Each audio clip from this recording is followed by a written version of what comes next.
Esta mensagem que você ouvirá agora foi ministrada em um dos nossos cultos, realizados na Igreja Presbiteriana Renovada Independente de Arapongas. Esperamos que você seja edificado através dela. Que Deus abençoe você e a sua família.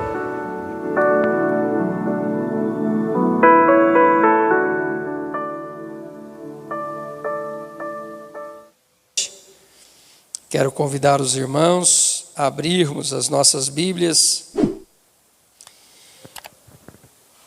no Evangelho segundo Mateus, no capítulo 14.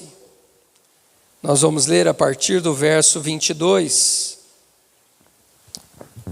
Mateus, capítulo 14, a partir do verso 22.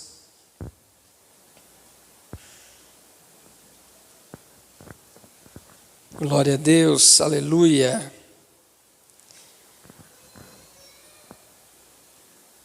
Amém. A palavra de Deus nos diz assim: E logo ordenou Jesus que os seus discípulos entrassem no barco e fossem adiante para outra banda, enquanto despedia a multidão.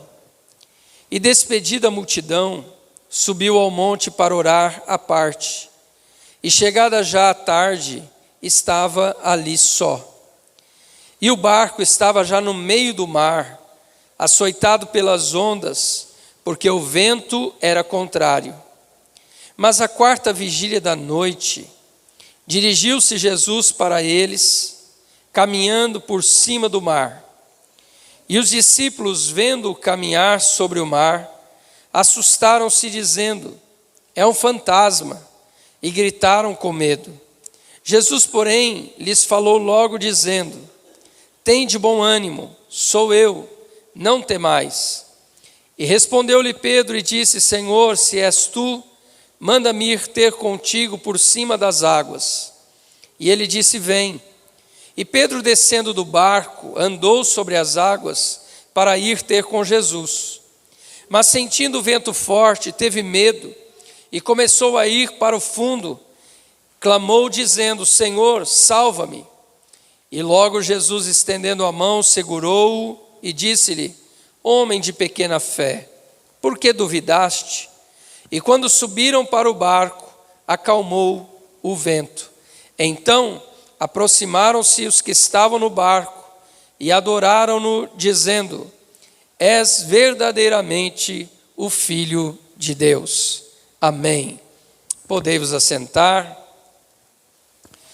Amados, nós estamos falando nesta série de ministrações sobre o tema Deus, o socorro na angústia. E nós já vimos, irmãos, que todos nós passamos por angústias. Todos nós passamos por dificuldades ao longo da nossa vida. Alguns na área familiar, outros um problema de saúde, talvez alguém também na vida e na carreira profissional, nas finanças e também na nossa vida espiritual. E nós estamos olhando alguns registros da Bíblia Sagrada, justamente com o propósito de nós aprendermos através dessas histórias, que são tão ricas em instruções para a nossa vida. Nós já falamos aqui sobre a vida de José. Também falamos sobre o povo de Israel.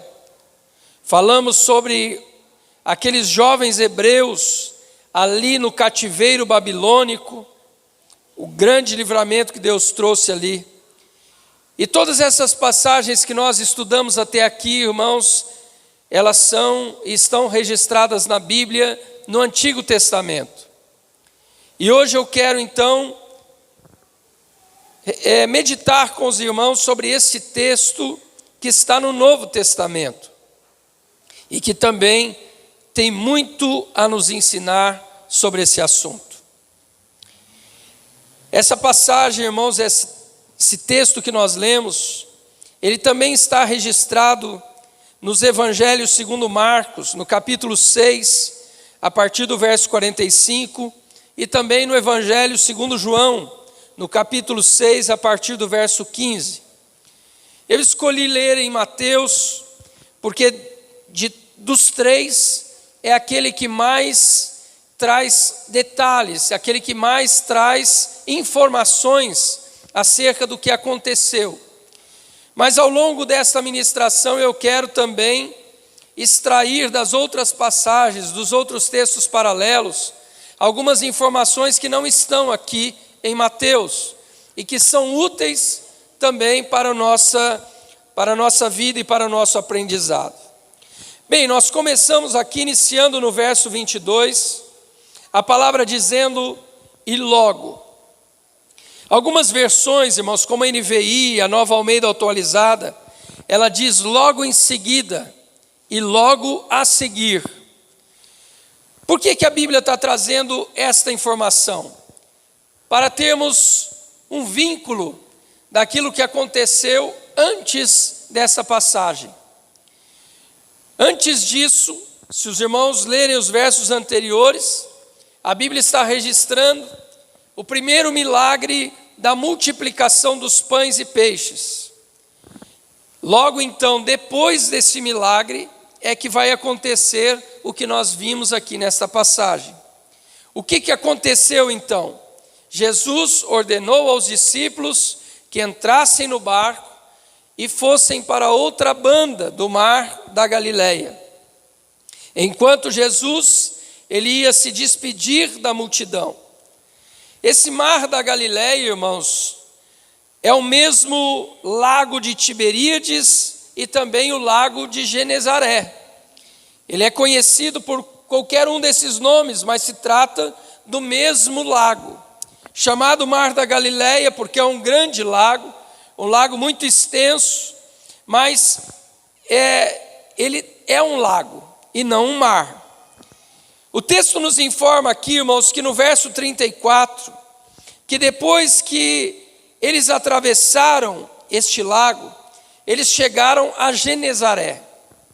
Logo, isso quer dizer que provavelmente eles tenham partido da cidade ou das proximidades da região de Betsaida. Eles então atravessam o lago do lado oriental para o lado ocidental. Eles estão indo de leste para oeste deste lago. Amados, a palavra então nos diz que os discípulos aqui, eles entraram no barco, obedecendo a voz do Senhor Jesus, e eles partiram com destino a Genezaré.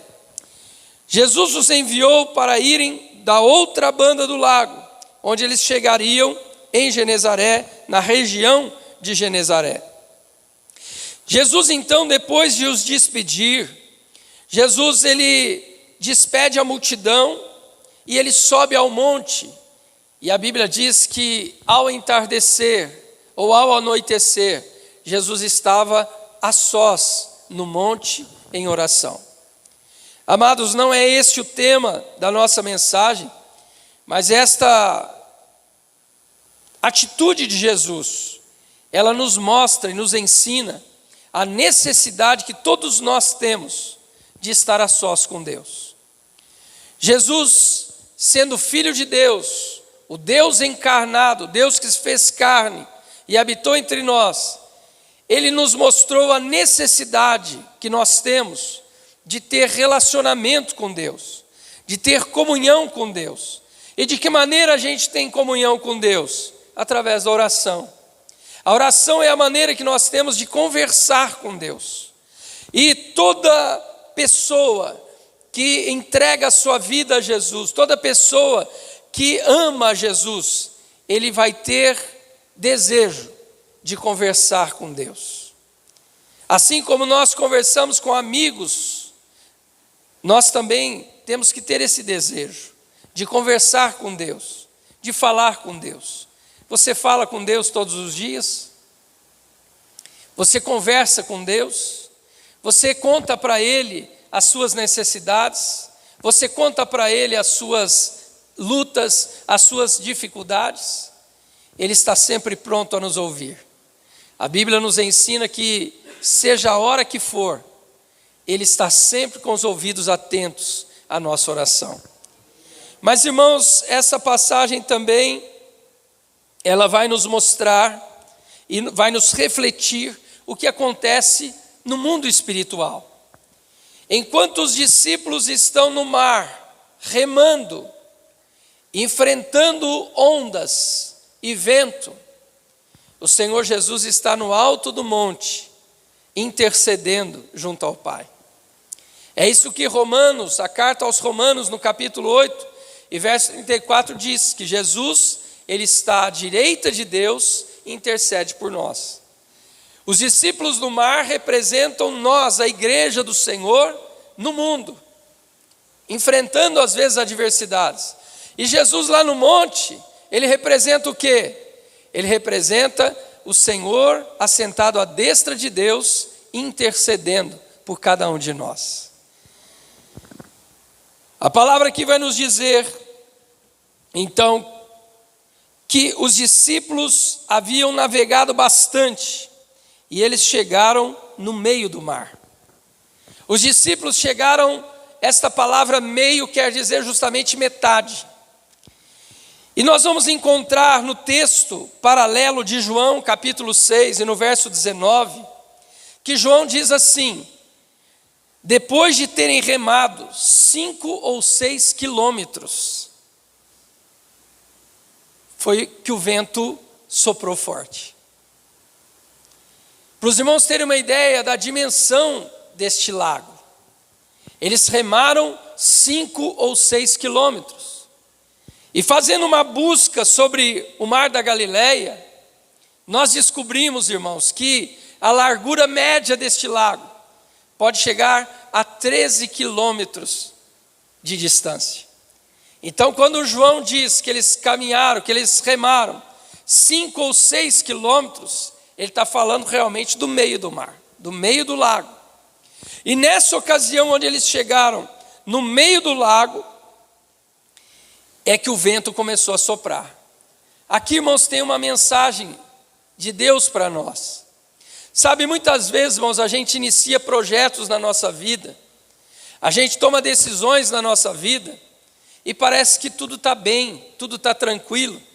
Às vezes nós obedecemos uma ordem do Senhor e parece que as coisas estão realmente muito tranquilas, né? O sol está brilhando, o mar está calmo e a gente começa os projetos na vida. Mas quantas vezes, no meio da jornada, a gente se depara com ventos contrários? Quantas vezes no meio da nossa jornada a gente se depara com ondas agitadas, balançando a nossa embarcação? Quantas vezes isso acontece? Quando a palavra de Deus aqui então nos está falando que eles chegaram no meio do mar e o vento começou a soprar forte, João vai dizer que estava escuro já, quando o mar começou a ficar agitado. Ou seja, eles já tinham remado bastante, quando o mar começou a ficar agitado. E isso quer nos mostrar que justamente, às vezes no meio de um projeto, no meio de algo que nós estamos fazendo, ouvindo e obedecendo até a voz de Deus, às vezes o mar se levanta, às vezes o vento começa a soprar contrário. São as oposições, irmãos, do inimigo contra as nossas vidas. A palavra vai nos dizer que todos aqueles que quiserem viver piamente e obedecer piamente a Cristo, eles vão padecer necessidades, vão padecer dificuldades, porque o inimigo vai se levantar, a própria natureza adâmica em nós vai recusar fazer aquilo que Deus quer que nós façamos. Paulo, ele escreve na sua carta aos Coríntios e aos Romanos, ele diz também que há uma luta, há uma peleja entre aquilo que é carnal e aquilo que é espiritual. Então nós vamos enfrentar esses ventos contrários durante a nossa jornada. Nós cantamos, um louvor, nós cantamos um hino, uma canção que diz assim, né? O vento balançou meu barco em alto mar. O medo me cercou. Não é essa canção? E quantas vezes, irmãos, é justamente isso que a gente sente quando a gente está passando por momentos como esse, quando a gente está enfrentando momentos como esse de dificuldades, né? A gente sente as ondas soprando forte. Irmãos, e há uma informação importante que eu quero compartilhar com os irmãos acerca desta situação. Os arqueólogos encontraram em 1986 um barco de pescadores do Mar da Galileia, lá no Mar da Galileia. Houve uma estiagem muito grande e as águas do Mar da Galileia baixaram e eles viram ali alguns pedaços de madeira e eles começaram a investigar e descobriram que era um barco de pescadores. Com muito cuidado, com muito zelo, eles conseguiram tirar aquela embarcação lá do Mar da Galileia. E hoje esse barco está ali no museu em Israel, no norte de Israel. São fragmentos do barco, mas a base do barco ela está intacta. Embora, né, madeiras muito velhas, imagina, eles fizeram um teste daí nesse barco, o teste do carbono 14, e descobriram que esse barco ele foi usado no século I, no tempo de Jesus. Um barco que tem aproximadamente 2000 anos. Então eles cuidaram, fizeram uma estrutura e colocaram esse barco. Depois os irmãos quiserem pesquisar em casa, né, um barco encontrado no Mar da Galileia, os irmãos vão ver, tem fotos ali do museu. Eles montaram uma estrutura metálica para poder suportar e acondicionar esse barco que está hoje no museu ali ao norte de Jerusalém. E eles guardaram esse barco, irmãos, e principalmente depois que eles descobriram que era um barco do tempo de Jesus, eles começaram a investigar mais esse barco. E, é claro, ninguém pode afirmar que Jesus tenha andado nesse barco, ou que era esse o barco que estava aqui, nesse texto de João, mas é um barco da época. Provavelmente, Jesus tenha visto esse barco ali com os pescadores, mesmo que ele não seja o barco que Jesus estava, mas era um barco semelhante a esse. Mas o que intrigou, irmãos, o povo de Israel, aqueles estudiosos que estão investigando esse barco, é que eles descobriram então que além desse barco ser da época de Jesus, eles encontraram nesse barco 12 tipos de madeira diferente. E é claro que aí há uma conjectura, né? Eles tentam relacionar uma coisa com a outra. E eles disseram, é um barco que não é grande, com 12 tipos diferentes de madeira. Aí eles criaram uma relação com as 12 tribos de Israel. E outros criaram uma outra relação, 12 apóstolos de Jesus. Mas, enfim, é apenas informação. Mas, irmãos, o interessante, que eu consultei alguma coisa justamente sobre esse barco, as dimensões desse barco eram aproximadamente, irmãos, 8 metros de comprimento, por 2,30 metros de largura e 1,40 metro de profundidade. Então era um barco que não era aquele barquinho que as crianças aprendem na escola dominical, né? Pedro, Tiago, João no barquinho. Parece que é um barquinho bem pequenininho. Não era tão pequeno, um barco de 8 metros de comprimento, por 2,30 metros de largura. Mas não era um grande barco. Era um barco que acondicionava, irmãos, capacidade desse barquinho de pescadores era para no máximo 15 homens. O máximo que ele transportava era 15 homens. E interessante, um outro dado que eu encontrei é que havia nesse barco espaço para 4 remadores. Tinha 2 remos de cada lado do barco. E se os irmãos olharem para a Bíblia, os irmãos vão ver que entre os 12 discípulos de Jesus, pelo menos 4 eram pescadores. Pedro, André, Tiago e João. Eles então provavelmente eram aqueles que cumpriam a missão de remar. porque eles já eram acostumados com isso. Eles já trabalhavam com a pesca. Mas, irmãos, o que eu quero destacar é que esse barco era um barco até pequeno. Imagine um barco desse, atravessando um lago com 13 quilômetros de extensão, e no meio do mar, no meio desse lago, o vento começa a soprar forte e as ondas ficam agitadas. Imagine, irmãos, o assombro desses homens. Embora eles fossem experientes, fossem homens muito experientes, mas, irmãos, imagine o vento agitando o mar e as águas batendo contra esse barco, que era pequeno. Um barco com 1,40 m de profundidade. Com certeza as águas, elas estavam entrando no barco. E esses discípulos, então, eles ficaram ali, enfrentando aquele vento contrário, as ondas agitadas, e eles lutando, eles remando contra aquele vento, tentando chegar na outra margem. Irmãos, quantas vezes na nossa vida, quando a gente enfrenta adversidades e ventos contrários, a nossa vida fica toda agitada, não é? Irmãos, é possível manter um barquinho organizado, os objetos dentro do barco organizado, com o mar balançando para lá e para cá? Não, irmãos, as coisas se desarrumam. E é justamente essa lição que essa palavra nos traz. Às vezes, quando a gente começa, irmãos, os nossos projetos, a nossa vida, está caminhando por águas tranquilas, está tudo organizado, está tudo arrumado. Mas quando a onda sopra, o vento sopra, a onda agita, bagunça tudo, não é verdade? Alguns de vocês vão dizer: é verdade, pastor, minha vida estava tão tranquila, até que aquele dia eu recebi a notícia do desemprego. Estava tudo controlado, mas aí veio o desemprego. E o desemprego bagunçou tudo. Contas atrasam, boletos atrasam, começam intrigas, discussões, às vezes no lar, porque não tem dinheiro. E as situações, irmãos, elas vão ficando bagunçadas. Outro talvez vai dizer: pastor, realmente minha vida estava tão tranquila, o mar estava tão calmo, mas veio a enfermidade.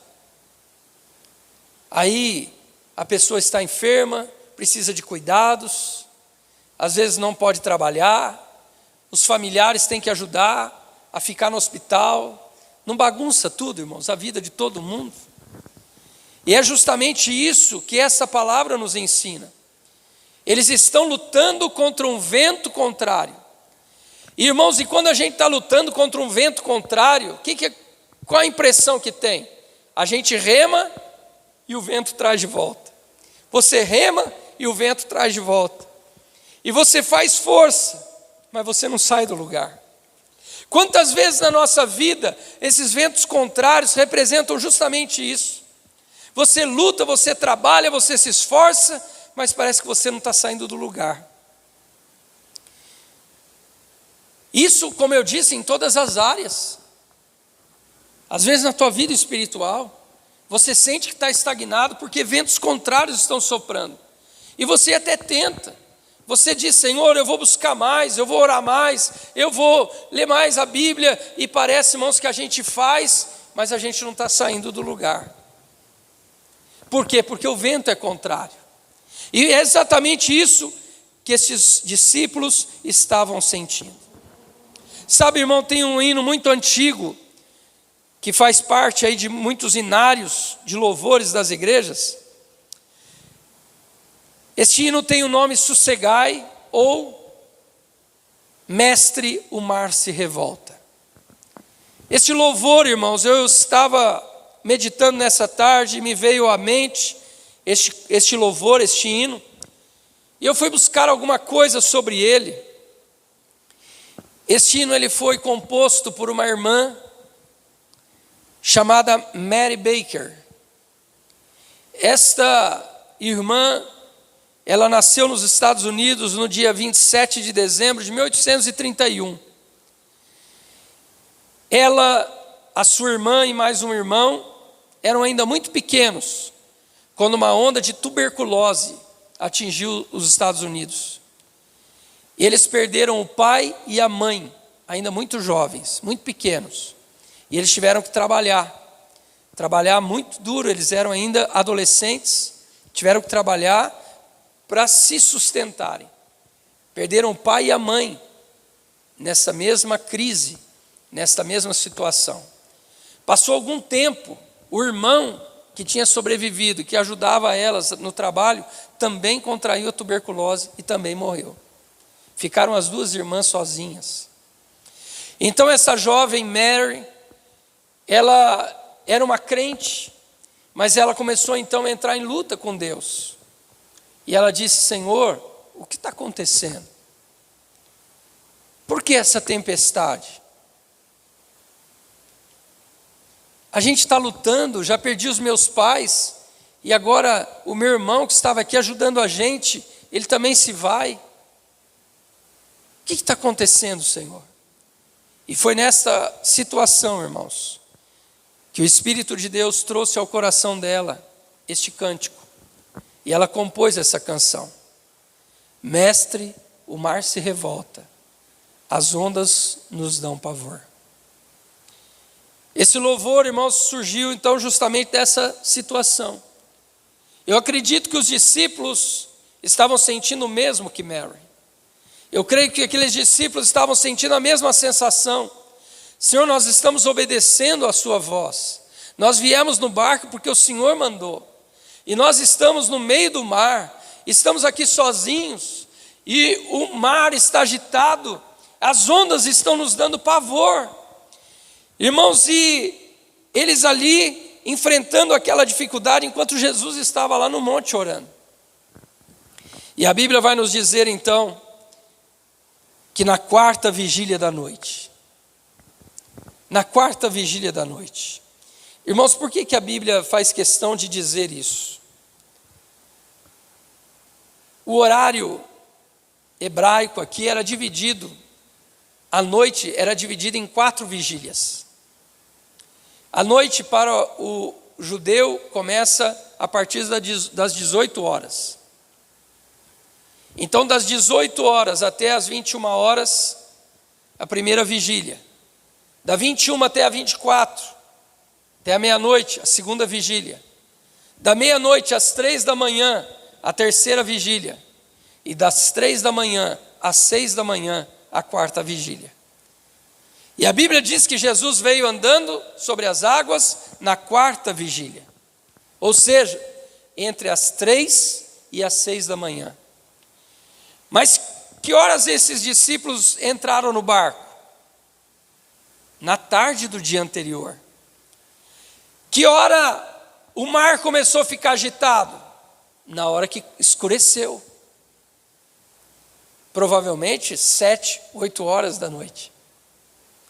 E então eles passaram quase que a noite toda remando. E aí vem a pergunta: por que Jesus demorou tanto para vir? Por que Jesus demorou tanto para vir ao encontro deles? Irmãos, a Bíblia não fala, e há muitas coisas que nós só vamos entender na eternidade. Mas eu creio, é algo que eu penso, que Jesus esperou os discípulos. Porque eram homens experientes, eram homens da pesca. Eu acredito, irmãos, que quando aquele vento começou a soprar, aquilo não incomodou os discípulos, porque eles estavam acostumados. Mas de repente o vento começou a soprar mais forte, e eles começaram a ver que não estavam avançando. E eles começaram a se cansar, e de repente, irmãos, chegou um tempo em que eles não tinham mais forças para remar. Imagine os irmãos, alguém remando das 8 horas da noite até as 3 horas da manhã. Eu acredito que nesse momento que Jesus chegou, é o momento em que eles soltaram os remos e disseram: nós não conseguimos mais. Sabe, irmãos, muitas vezes na nossa vida, a gente se depara com dificuldades e tempestades, mas a gente se julga capaz de vencer as tempestades sozinhos. Quantas vezes, irmãos, a gente se depara com problemas e a gente diz: não, está tudo sob controle, eu vou fazer isso, eu vou fazer aquilo, eu vou tentar resolver desse jeito, eu vou contatar aquela pessoa, eu vou buscar essa informação, ou eu vou fazer, irmãos, e às vezes a gente começa e a gente vê que aquilo não está resolvendo, e as coisas vão piorando, e as coisas vão piorando, e aí chega o momento que a gente precisa se render. A gente precisa entregar o nosso barquinho nas mãos de Deus. É o momento que a gente diz: Senhor, eu já tentei de tudo. Os irmãos lembram daquela mulher que tinha um fluxo de sangue? A Bíblia diz que ela ficou 12 anos enferma. E ela gastou tudo que ela tinha com os médicos. Ou seja, enquanto ela tinha recursos, ela foi buscando os médicos. Talvez ela disse: olha, começou essa hemorragia, mas eu vou buscar aquele médico, eu vou tomar um medicamento, vai ficar tudo bem. E aquele médico não resolveu. Ela foi para outro, não resolveu. Ela foi para outro, não resolveu. Até que a Bíblia diz que ela gastou tudo que ela tinha. E quando ela gastou tudo que ela tinha, ela ouviu falar de Jesus. E quando ela ouviu falar de Jesus, ela veio aos pés de Jesus, rendida, e dizendo: Senhor, só tu podes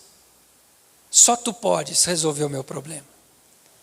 Ela entendeu que só Jesus poderia mudar a situação que ela estava passando.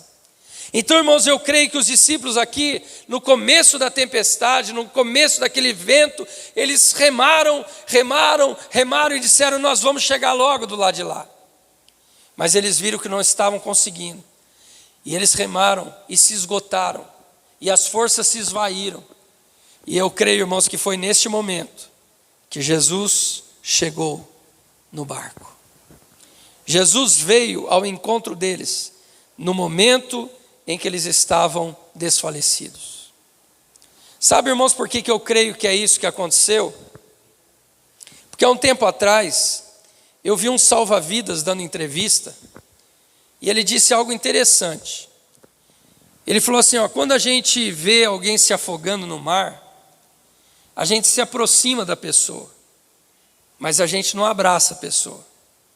Porque no momento que a pessoa está se batendo desesperada, ele disse: qualquer salva-vida, o mais experiente que seja, se ele chegar perto daquela pessoa e abraçar aquela pessoa, ele vai morrer afogado com ela. Porque aquela pessoa está desesperada, e ela está com tanta força, que ela vai levar o salva-vida para o fundo também. Então o salva-vida, quando ele vê alguém se afogando, eles se aproximam da pessoa, dizem para a pessoa que eles estão ali perto, e a pessoa está se batendo, ele disse: a gente deixa a pessoa se bater, até que ela não tenha mais força. Quando ela não tem mais força, a gente se aproxima e arrasta ela para a praia, porque não há risco mais da gente morrer afogado com ela. Então eu creio, irmãos, que faz todo sentido Jesus ter esperado tanto tempo, porque os discípulos estavam desesperados, mas eles ainda estavam lutando pela sua vida. Quando eles se renderam e se entregaram, Jesus diz: agora é a hora de eu chegar, porque agora eles não têm mais força, agora eles reconhecem que não tem mais condição. E muitas vezes na nossa vida, irmãos, a gente não entende por que Deus está demorando, mas você já parou para se perguntar se não é porque você está tentando desesperadamente resolver o problema da sua maneira? Será que não é porque você está confiando na sua própria força, na sua própria capacidade, no seu próprio conhecimento, e você ainda não reconheceu que a situação que você está vivendo depende inteiramente do milagre de Jesus? Sabe, irmãos, muitas pessoas passam por essa situação, e a hora que chega lá no fundo do poço, elas reconhecem: não tem mais jeito, não tem mais jeito.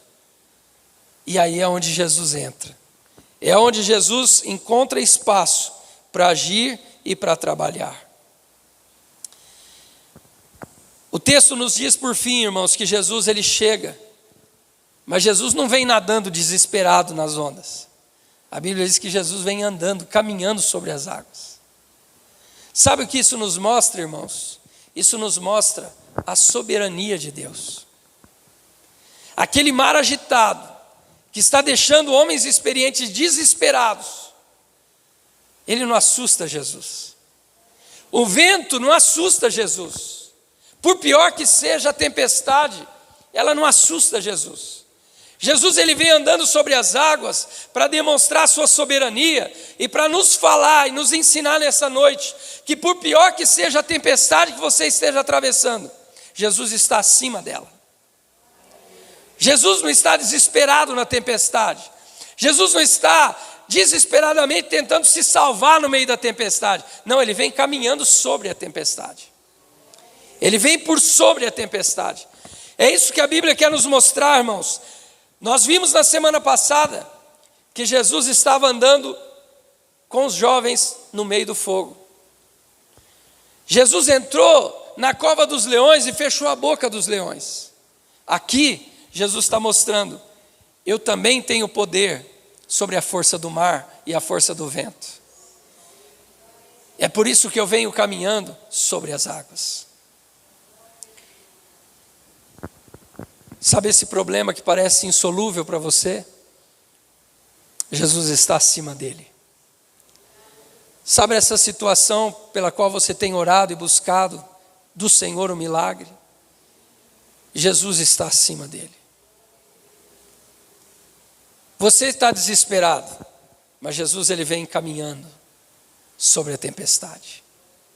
Você já não tem mais força, mas Jesus ele vem andando sobre a tempestade. Quando Jesus se aproximou do barco, eles sentiram medo e começaram a gritar.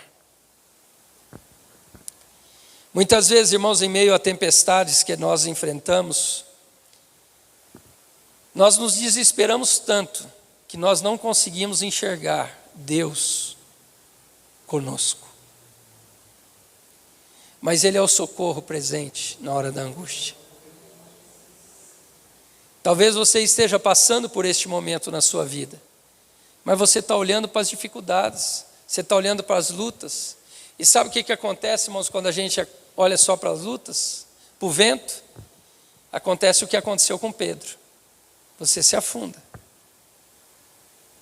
Pedro teve o privilégio, irmãos, de andar sobre as águas, ir ao encontro de Jesus. Enquanto ele estava olhando para Jesus, estava tudo bem. Mas quando a Bíblia diz que ele reparou no vento e no mar, ele começou a afundar. E ele teve que clamar: Senhor, me socorre. Da mesma maneira, irmãos, nós na nossa caminhada, quando você está olhando para Jesus, reconhecendo que Jesus é o socorro, que Ele é o único socorro que nós temos na nossa dificuldade, na nossa angústia, Ele vai nos sustentar. Mas quando você começar a olhar demais para o vento, para a dificuldade, para a impossibilidade, você vai se afundar. É por isso que muita gente acaba naufragando na sua vida, nos seus projetos, nos seus sonhos. Porque no momento em que Deus está vindo ao socorro, essa pessoa não consegue enxergar que Deus está ali tão perto dela. Ela só está olhando para a dificuldade, ela só está olhando para a luta. Ela não consegue ver que Jesus está ali ao lado dela para socorrer, para ajudar, para estender a mão, para tirar ela dessa angústia que ela está passando. Eu vi uma vez em um livro a experiência de um alpinista, que ele estava escalando uma grande montanha e ele escorregou num determinado momento e já estava escuro. E quando ele escorregou, ele cai de uma altura muito grande, mas ele fica pendurado na corda. Ele sente que a queda foi muito alta, ele caiu de uma altura muito elevada, mas ele ficou preso na corda. E ele ouviu uma voz que disse para ele: corta a corda. Mas estava de noite, ele não sabia quanto ainda faltava para ele chegar no solo. Mas ele ouvia aquela voz dizendo: corta a corda.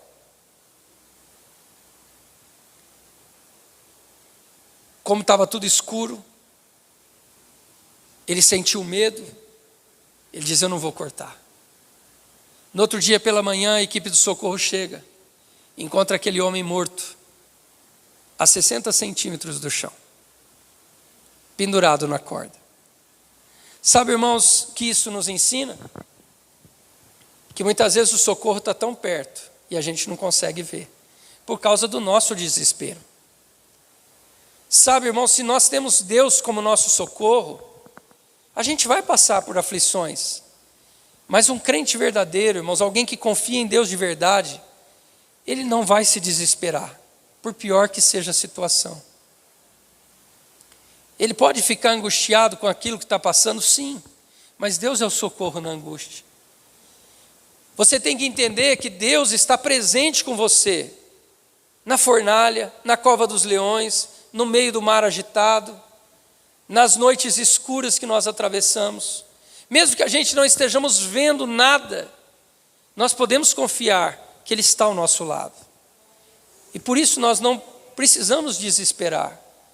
Há um Deus em quem nós podemos confiar. Amém? Jesus então, irmãos, Ele entra no barco. E a Bíblia diz aqui no texto que lemos, né? Quando Jesus entrou no barco, o vento cessou. Sabe, essa palavra nos ensina finalmente, irmãos, que quando nós estamos atravessando esses momentos de angústia, primeiro a gente precisa reconhecer que a gente não tem mais força para resolver. A gente precisa reconhecer que a nossa capacidade é insuficiente e que a gente depende dele. Aí nós vamos entender que Jesus está perto. E quando a gente entende que Jesus está perto, a gente precisa dizer: Senhor, assuma o comando do barco. Assuma, Senhor, o comando da minha vida. Eu estava, Senhor, tentando resolver os problemas do meu jeito, mas eu quero que o Senhor resolva do seu jeito. Eu estava, Senhor, tentando resolver o problema, confiando na minha capacidade, mas eu não sou capaz. Então, Senhor, entra no barco e faça a tempestade acalmar. O Senhor está pronto para entrar no teu barco nesta noite. Ele está perto de você. Ainda que você não o esteja reconhecendo, porque as ondas estão agitadas, porque o vento está soprando e as suas forças já se foram, mas Ele está do teu lado. Convide Ele para assumir o comando da sua vida. Talvez você já tentou de todas as maneiras melhorar o convívio lá no seu lar, na sua família. Até agora nada deu certo. Entrega nas mãos de Deus. Talvez você tenha lutado na sua vida profissional e parece que as coisas não fluem. Entrega para Deus. Talvez você esteja passando outro tipo de dificuldade na sua vida, não sei o que é. Mas você está se esforçando tanto, você está sofrendo tanto. Talvez você esteja dizendo: pastor, as minhas forças já se foram.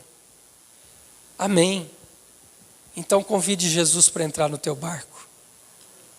Reconheça que você não pode, mas que Ele é poderoso. Amém?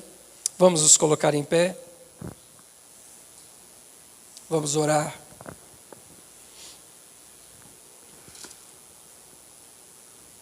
Senhor, nós estamos, ó Deus, diante da Tua presença.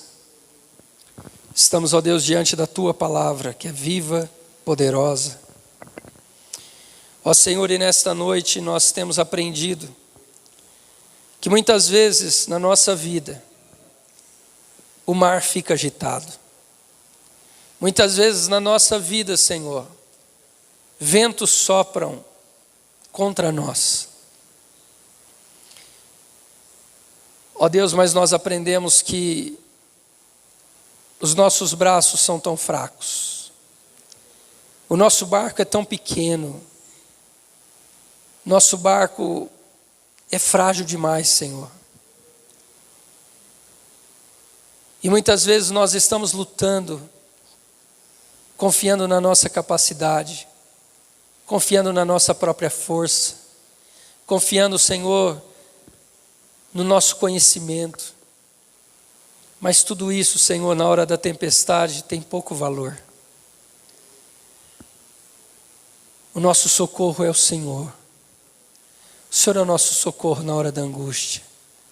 Ajuda-nos, ó Deus, a nos rendermos diante de Ti, a entregarmos, ó Deus, o nosso barco para que Tu possas comandar. Que nós venhamos entregar a nossa causa diante de Ti, Senhor. Que Que nós venhamos lançar as nossas ansiedades diante de Ti. E que o Senhor possa conduzir as nossas vidas. Depois que o Senhor entrou no barco, Senhor, eles chegaram do outro lado. Na nossa jornada nesta vida também, Senhor, estamos passando por tribulações e dificuldades. Mas se o Senhor estiver no nosso barco, nós vamos chegar seguro do outro lado. Ah, Senhor, nós vamos chegar seguros. Ajuda, Senhor, esta vida que agora está tão angustiada. Ajuda, Senhor, esta vida que agora está chorando na Tua presença. Socorre, Senhor. Estende a Tua mão. Assume o comando dessa vida.